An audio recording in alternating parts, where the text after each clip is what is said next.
masan tuni ha zong avelin social media ang sa in pathin thua imutu thi dingin yung kitabin chuting le pathinin athu si do thi na ding phat pha igum pi kitabin jisun spain penin pathin chu thang ba na kain pi kin hi tuni zanin pathin thu som sa inigel kom kitiwa kain dei han chu hele ipakai lam tu tinga iti ikigot ina ti anagel kom leo kadai sama ma jing hi aji chu tu lai pha dan heaven ya chu ichi phan ho hi pathin hung na dinga ai lo wale pathin lengam ui thun na dinga ai lo wale phat chai na dinga ipakai su krista hum kit na dinga hi chu ho zo se hi amel chi na hitan ti ti hi ta sen sa te in iha se pen penu ka choi tan chuting li iha gel pen penu ka choi tan he chuti he ta he le kildang zo si sang a koi mo chu pakai hum wa ding ai tai ti yong ita san ta wa hum na dinga mel chi na hitan ti ti yong chu ino ta wa he le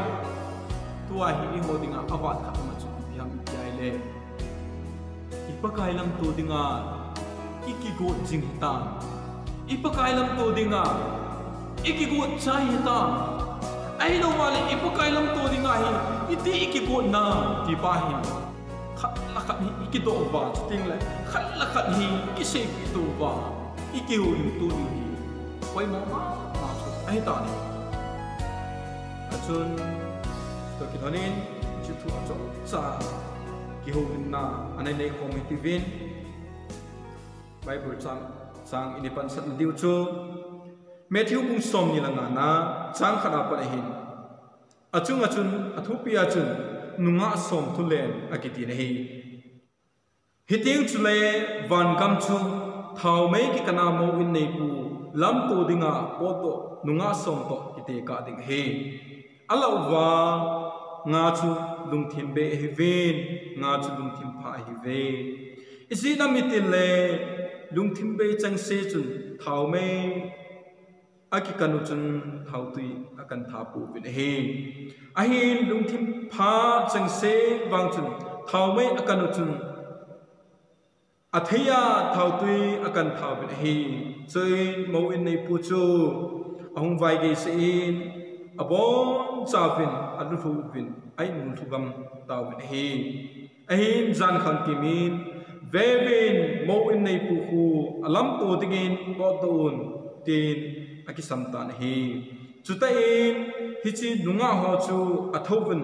athau mai chiu aki go taw bin hi hichun lungthim be ho chun lungthim pha ho za chun na thau tu yu them khat nei pi bin izina mitile ke ho thau mai miting ko nai tai ati bin hi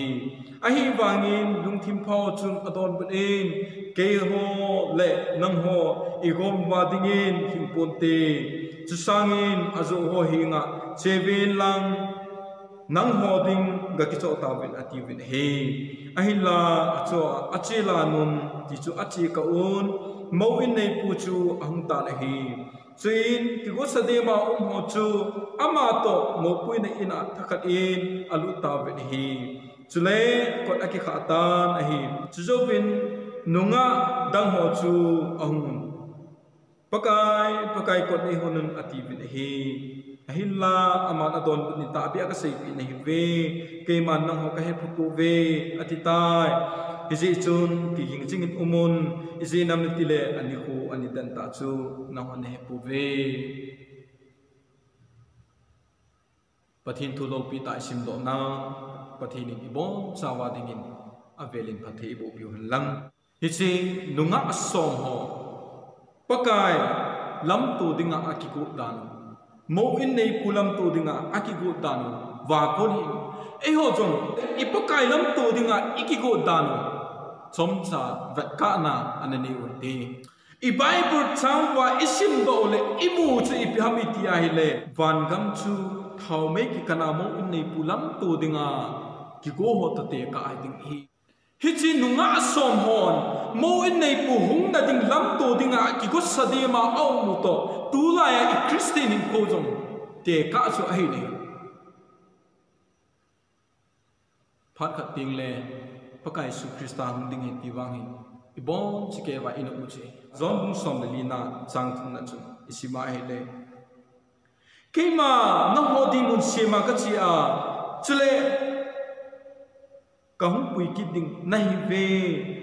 pakai su Krista hung ding he ti yong chu ita santa chu ting le he chong chi he ta le ahung ki na ding ki sa boi sanga poi mo zo chu ama to ki mutu dinga iki gu ding poi mo zo hai chu ya chun nunga som ho chu mo inei pulam tu dingin ang ki go ta ve ti nang pakai lam tu dinga na ki go hina tila kitila on ka ki go nai ki jong ka ki go nai iti so ke ni wi koi machan ke bang ka ki go poi e iti du ta sanam ko ni ven nunga som ho panga iki go na wi ivel bet dio ngai sin hi tunin ki got mai hi alor hin na chu hi puin ki got ta ngai ti gel do ngai chinunga som hola chun aki got ta no chu zan ni aki khanin hi ahan na chu mi nga ho chu aki got ta na hi buni pakai su Krista lam tu dinga ki got ta ho chu koi ho hi ba mi ti ai le thau mai ki kana asunga thau ti dim se na ki thuno chu aki guta ta hi bi ki gut po wa pathin to ki mu to the ding yan lang le tunin pathin lam tu dinga ki gut hi ha salo aji ji pham tele ki gut iti ti ngai le ha ha chu ki gin jing ding ha sam lo ding ahung ding lam chu ka jinga ding ti dai pakai lam tu dinga ka ki goi tia tunya lumong sela khusa imba pathin lam he phalo wai khaw wai le tuni nunga minga ho to bunga thauti ki kan lunga ho to bunga ifial di wi jan so nung ju pakai lam tu di pakai chu hung ding tai ki khulhang ki sam he chun ama ho jo hung tho do bin athau me chi chu ki la do ta bin ai le minga ho chu aki gu me mi nga ho chu thau me anamit gam tai a thau tu yo aki chai gam tai aki gu ta mi nga ho ba cha a thau tu it's dim se ne dom mo me ne he chi pha chun ama hon pi o ke ho thau tu be tai bi chi chun nung se ten thau tu chu ne ho vin ati ta hi chia chun nga hon ipi sing ba mi tie le ke ho in nang ho ading umahin kai po tha po ve chil lang azu ho ko ma ki cho ta vin ati ta tu ni so piti ho Christian ko adinga apoi mo le het diu wa apoi mo le het lo wa ho chu ipiam tele hu hin na ki ti hi pathin leng kam thun the na dinga he koi ma chan e kop thi pui ti yong hi I het lo ngai hi chu lai hi I ho bung sungai mi tam ta nu le apa pathin hinga pathina le akipi zia cha te ki mo ne tam pi ki mo anu le apa pathin mi ahi ji acha te chu van gam lu jing the yen nang le akine nau ji di ai chu mi nga hon thau tui ama hoding ma an kan tha thei ro banga hi hu hing na thu do la hi inu I pan jong cha te dinga hi hu hing na hi ei hol do pi tha thei lo hi pathin leng kam I run na diu la pakai to ikilam to na diwa ikimo to thei na dinga cha ei ma chi thau tu ya thau khuma chu thau ti adim se ngai nu la pa thau khumang thau ti dim se ngai cha ti ho zo se thau khuma jong thau ti dim se ngai he thau tu ong ngai cha ti ho nu la pa inu ipa pathina pathin mi ai mana nu le pa ikinep singa ai mahon pathin lam bel lo ba im kha le khat bai ting le pakai anga ikizum su ding ye chun tu ni zanin mi bang khachu ho bung sunga pathina tau han ho pathina dinga ki pi ho zala ki mo nep zinga lungmo sela umai chu lung thim bei mi nga ho ko ma ke ma ho nang ho ding in thau ti kai poko po ve ati banga hi u hing na thu do lai na cha nang dinga hu na hol ko thei pu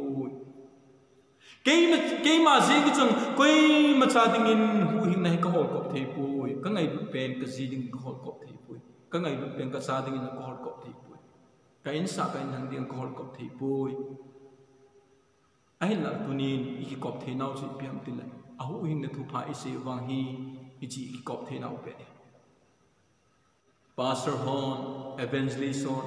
hichi ki pa na thu pha ise pi wa hichi ki pa na thu pha izo wa ikila alun hi tunin ku adinga hu hing na thu a iki kop the nau chi ai pen chei ta hichi kal chu yon di pon the ta hichi as dunia hi ipakai lam to dinga iti ikigon ham ikigon na hidi ahidam inu ipa a ikinep kham ipa srai ikinep kham iho bung lam kai ikinep kham tuni hichi ikikholo khoi hichi chu kinep icha ini kinep kha eima christian ku don lo wa ini kha aile ichu eya ding ka na so ding tula ya pathin thu ki sei jing pathin thu ak kitil kho jing ai la wal kurse ki bol game ki bol ai wanga mi tam pin hu hing na sang nom lo wa hu hing na sa mo bola ki te ten lai hi chi ho chun phat khat ti nga hele thau ti ga ki cho a hung kinung le a phat lap lo to bonga hi phat khat ti nga la hu hing na dinga phat an lap lo ding hi ti hi i bible pa ko nai i mu theu chi phat ki chai nung sanga ikisi sanga kisi na ding phat ong phat a phat chai kisi ding hi thil phai tunin ipakai su ko na sa mo koi bolte ipakai su adinga lunghenum lote phat khat tingle kot kha khuma yum diwi hiting chule hu hing na hor jong chun namu ta lo ding he ya chu noa ni khulaya noain kong ki sui bo tui sang len ding hi tui sang len ding tui sang a hi pathinin wanu an su mang ding he ji chun hin na diu bin kong ki sui ta bin tia noain khulang na sat lain mi ti hon bo noa mingol pa pulai ta a he bang ni sat lai ta tui len ding an se chu mingol na hi tin nui san koi mana san na koi pui ai wangin pathin thu ti dung ji het man lovin bu ju tai go hong su phanin tui ong len tul ta hi che pha chun pathinin nu ale an sung me te kung sunga hen tu cha khai tai kot a kha tai e chun mi hon nuwa kot ne hon nang ke ho jong ka hin nom ve akisi ma ta hi ai wangin nuan kot hong thei ta pui aji chu kot kha chu pathi nei tuni long su pi ti ho nuwa in hu hing na dinga pathin thu al hang sap banga tu ni hi hu hing na kong sunga ilu thei na diwa pastor ho evangelist ho ilu la pathin thu ingai wa hu hing na thu dola pathin thu ki sei hoi ina sa moi koi wa le phar khat ting le hu hing na kon hi pastor ho na kha ding e pu evangelist ho na kha ding e pu ho lam kai ho na kha ding e pu ho bung lam kai ho na kha ding e pu hi chi hu hing na kon kha ding chu ipakai yesu krista ma chung ding hi ding chule kot nei honin pakai ti jong na han ipakai yesu krista kon hon ta lo ding hi ho na chon kot hong nom jong le ipakai yesu krista na phal ta lo ding itina nading hita